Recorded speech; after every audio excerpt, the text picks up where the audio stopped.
ഉപ്പും മുളകും കൊച്ചു കുട്ടികൾ മുതൽ വൃദ്ധർ വരെ ഒരേപോലെ ഇഷ്ടപ്പെടുകയും ആസ്വാദനയോടുകൂടി കണ്ടിരിക്കുകയും ചെയ്യുന്ന കൊച്ച് ഒരു കുടുംബത്തിലെ ചെറുകഥകളാണ് ഉപ്പും മുളകും സീരിയലിലൂടെ നമുക്ക് കാണാൻ സാധിക്കുന്നത്. 2015 തുടങ്ങിയ പ്രദർശനം 2024 ആയിട്ടും തീർന്നിട്ടില്ല. ഇപ്പോഴും ഓടിക്കൊണ്ടിരിക്കുകയാണ് ഉപ്പും മുളകും. അന്ന് അഭിനയിച്ചവരൊക്കെ വളർന്ന് വലുതായിട്ട് ഇപ്പോഴും ഓടുവാണ് ഉപ്പും മുളകും. അപ്പം ഉപ്പിലും മുളകിലും പിന്നണിയിൽ പ്രവർത്തിക്കുന്ന പഞ്ചാര കുട്ടന്മാരെ കുറിച്ചാണ് നമ്മളിന്ന് ഇവിടെ പറയാൻ പോകുന്നത്. അവിടെ ഒരു പീഡന പരാതി വന്നിരിക്കുകയാണ് ഉപ്പും മുളകിലും 2 നടന്മാർക്കെതിരെ. പക്ഷെ നടിയുടെ പേരില്ല. അതെന്താ നടിയുടെ പേര് പറഞ്ഞു? നടിയുടെ പേരെന്താ പറയാത്ത? ഉപ്പിലും മുളകിലും ഉള്ള സ്ത്രീകളാണല്ലോ പരാതി കൊടുത്തത്. അപ്പം നമുക്ക് ഈ ഒരു വീഡിയോയുടെ ന്യൂസ് നിങ്ങൾ കണ്ടു കാണും. എന്നാലും നമുക്ക് ചുമ്മാ ഒന്നുകൂടെ ഇവിടെ ചെറിയ രീതിയില്ല നമുക്ക് ഇവിടെ ഇടാൻ പോവുകയാണ്. അപ്പം മുളകും തുപ്പും മുളകും നിർത്തി കൂടായോടാ. വർഷം കുറെ ആയില്ലോടാ, ഉണ്ടാക്കിയില്ലോടാ നീയൊക്കെ കുറെ പൂറാണ്. ചുമ്മാ പറഞ്ഞാണ്. അതൊക്കെ സീരിയൽ കാണുന്നവരുടെ ഇഷ്ടമാണ്. പക്ഷെ പിന്നണിയിൽ സംഭവിക്കുന്ന ഇത്തരത്തിലുള്ള കുൽസിത പ്രവർത്തനങ്ങൾക്ക് നമുക്കൊന്നും ചെയ്യാൻ പറ്റത്തില്ല. കാരണം എന്താണ് ഉപ്പും മുളകിലും സംഭവിച്ചതെന്ന ന്യൂസ് എല്ലാവരും കണ്ടു കാണും. ഞാനൊന്നുകൂടെ ചുമ്മാ ഇവിടെ വലിക്കാൻ വേണ്ടി ഇടുവാണ്. സീരിയൽ ചിത്രീകരണത്തിനിടെ ലൈംഗിക അതിക്രമമെന്ന് പരാതി. നടന്മാരായ ബിജു സോപാനം, SP ശ്രീകുമാർ എന്നിവർക്കെതിരെ കേസ്. ഇൻഫോ പാർക്ക് പോലീസാണ് കേസെടുത്തത്. ആരെ പീഡിപ്പിച്ച് നിങ്ങൾക്കറിയാവോ? അത് പറയത്തില്ലല്ലോ. സ്ത്രീകൾക്കുള്ള പ്രൊട്ടക്ഷൻ ആണല്ലോ.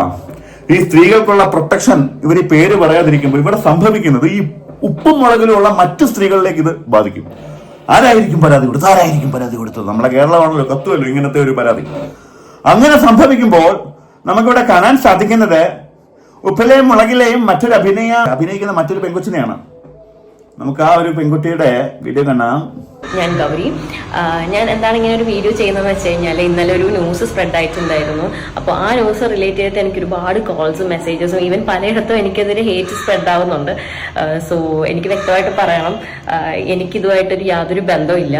അപ്പോൾ ഞാനിപ്പോൾ പലരും എന്നോട് ചോദിക്കുന്നുണ്ട് എന്താണ് എപ്പിസോഡ്സ് ഇല്ലാത്തത്, എന്താണ് റീസൺ എന്നൊക്കെ ചോദിക്കുന്നുണ്ട്. അതിൻ്റെ റീസൺ വേറെ ഒന്നുമല്ല, ഞാനൊരു ട്രിപ്പ് പോയേക്കുമായിരുന്നു ഷിംല വരെ. ഞാൻ 20th റിട്ടേൺ വന്നതേ ഉള്ളൂ. വന്ന ഉടനെ ഞാൻ റീജോയിൻ ചെയ്യുകയും ചെയ്തു. 24th വരെയുള്ള എപ്പിസോഡ്സിൽ ഞാൻ പാർട്ടുമാണ്. അതെ നല്ല സന്തോഷം.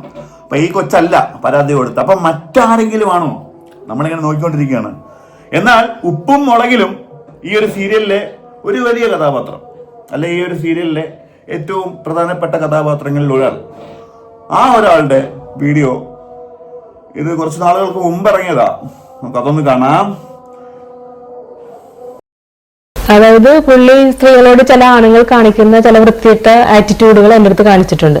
അപ്പൊ ഞാൻ അതിനെ ഭയങ്കരമായിട്ട് എതിർത്തു കഴിഞ്ഞപ്പോൾ പിന്നെയും പുള്ളി നമ്മൾ എത്രയൊക്കെ ആട്ടി ഓടിച്ചാലും പിന്നെയും വരും ഇങ്ങനെ നല്ല ചിക്കാനും തോണ്ടാനും ഒക്കെ ആയിട്ട്. അപ്പൊ ഞാൻ പറഞ്ഞ സാറേ എനിക്ക് ഇഷ്ടമല്ല. പിന്നെ അങ്ങനെ മോശം വേർഡ്സ് യൂസ് ചെയ്തു. ഞാൻ പറഞ്ഞ സാറേ എനിക്ക് ഇഷ്ടമല്ല, എന്നോട് പറയാലോ എനിക്ക് ഇഷ്ടമല്ല, ഇങ്ങനത്തെ കാര്യങ്ങൾ കേൾക്കാൻ എനിക്ക് താല്പര്യമില്ല, എന്നോട് പറയരുതെന്ന് പറഞ്ഞിട്ടും പിന്നെയും പുള്ളി പിന്നെ അങ്ങനത്തെ വേർഡ്സ് ഒക്കെ വന്നപ്പോൾ പിന്നെ എൻ്റെ മൊബൈലിലേക്ക് മെസ്സേജ് അയക്കും. പിന്നെ എൻ്റെ അടുത്ത് ഇടിപൊടി എന്നൊക്കെ വിളിയൊക്കെ എന്നോട് ദേഷ്യം അങ്ങനെ നമ്മൾ റിയാക്ട് ചെയ്യുമ്പോൾ ദേഷ്യം വരുമല്ലോ. ഇടിപൊടി മറ്റോളെ മറിച്ചോളെ എന്നൊക്കെ വിളി തുടങ്ങി. അപ്പൊ ഞാൻ ശ്രീകണ്ഠ സാറിനെ വൈഫിനെ വിളിച്ചു പറഞ്ഞു, ശ്രീകണ്ഠ സാറിനെ വിളിച്ചു പറഞ്ഞു. ശ്രീകണ്ഠ സാറ് വന്നു വാൺ ചെയ്തു. പുള്ളി എടുത്ത് പറഞ്ഞു മേലെ ഇനി ഇത് ഉണ്ടാവരുത്. കാരണം അതിനുശേഷം ഈ പുള്ളിക്ക് എന്നെ ഇഷ്ടമല്ല. അതെന്ന് വെച്ചാൽ ഇഷ്ടമെന്ന് വെച്ചാൽ എന്നോട് ദേഷ്യമായല്ലോ. അതിനുശേഷം തന്നെ എങ്ങനെയൊക്കെ ഒരു ആർട്ടിസ്റ്റിനെ അല്ലെങ്കിൽ ഒരു ലേഡിയെ എങ്ങനെയൊക്കെ വേദനിപ്പിക്കാമോ മാനസികമായിട്ട് അതുപോലൊക്കെ എന്നെ വേദനിപ്പിച്ചിട്ടുണ്ട്. ഞാനെന്റെ കാരണം കൊണ്ടാണ് ഞാൻ മിക്ക ദിവസങ്ങളിൽ അവിടെ അഭിനയിച്ചിട്ടുള്ളത്. അവിടെ ലൊക്കേഷനുള്ള എല്ലാവർക്കും അറിയാം ആ കാര്യം. ബീച്ചേട്ടൻ എന്നിട്ട് ബാലു എന്ന് പറഞ്ഞ ക്യാരക്ടറിന് ബീച്ചേട്ടൻ പുള്ളിയുടെ അടുത്ത് എന്ന് പറഞ്ഞു, സാർ എന്തിനാ ഇങ്ങനെ പുള്ളിക്കാരി എന്തിനിങ്ങനെ വേദനിപ്പിക്കാൻ, ഞങ്ങൾക്ക് വർക്ക് ചെയ്യാൻ പറ്റുന്നില്ല. പുള്ളി എന്താണ് എന്റെ ഓപ്പോസിറ്റ് നിൽക്കുന്നത് നിഷ കരഞ്ഞുകൊണ്ട് നിൽക്കുമ്പോ നിഷ ഡള്ളായിട്ട് അഭിനയിക്കുമ്പോ എനിക്ക് അഭിനയിക്കാൻ പറ്റുന്നില്ല. ഇതൊരിക്കലും ഇപ്പൊ അറസ്റ്റ് ചെയ്യാൻ പോകുന്ന അല്ലെങ്കിൽ ഈ ഒരു പരാതിയിൽ പെട്ട 2 പേരെ കുറിച്ചല്ല പറയുന്നത്. ഇത് എഴുതിയ ആ അപരാധിമാനെ കുറിച്ചാണ് പണ്ട്. അപ്പോൾ ഈ ഒരു സീരിയലുമായി ബന്ധപ്പെട്ട് 2ാമത്തെ പീഡന പരാതിയാണിത്. ആര് കൊടുത്തേ, ആരാ ഇതിന്റെ പിന്നിൽ നിന്നൊക്കെ ഉള്ളത് വഴിയേ അറിയാം. നമ്മൾ പറഞ്ഞതിന് അത് ഭാവനയുടെ പേര് പറഞ്ഞ അജു വർഗീസ് ആ ഒരു അവസ്ഥയാവും വയ്യ. സോ നമുക്ക് വെയിറ്റ് ചെയ്യാം ആ ഒരു ന്യൂസിന് വേണ്ടി. കേരള ജനക്കൂട്ടം വിക്കി പവേഡഡ് ബൈ രമ വേണു.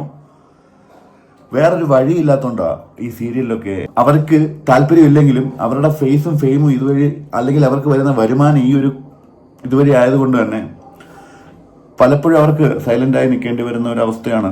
പക്ഷെ ചിലർ പ്രതികരിക്കും.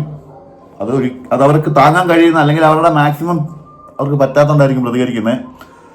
അങ്ങനെ ഏതെങ്കിലും ഒരു പ്രതികരണവുമായി ബന്ധപ്പെട്ടാണോ ഇവർക്കെതിരെ ഇപ്പോൾ ഇങ്ങനൊരു ന്യൂസ് വന്നിട്ടുള്ളത് നമുക്കറിയത്തില്ല. എന്തായാലും നമുക്ക് വെയിറ്റ് ചെയ്യാം ആ ഒരു ന്യൂസിന്റെ ബാക്കി കാര്യങ്ങളുമായി ബന്ധപ്പെട്ട് മറ്റൊരു വീഡിയോ.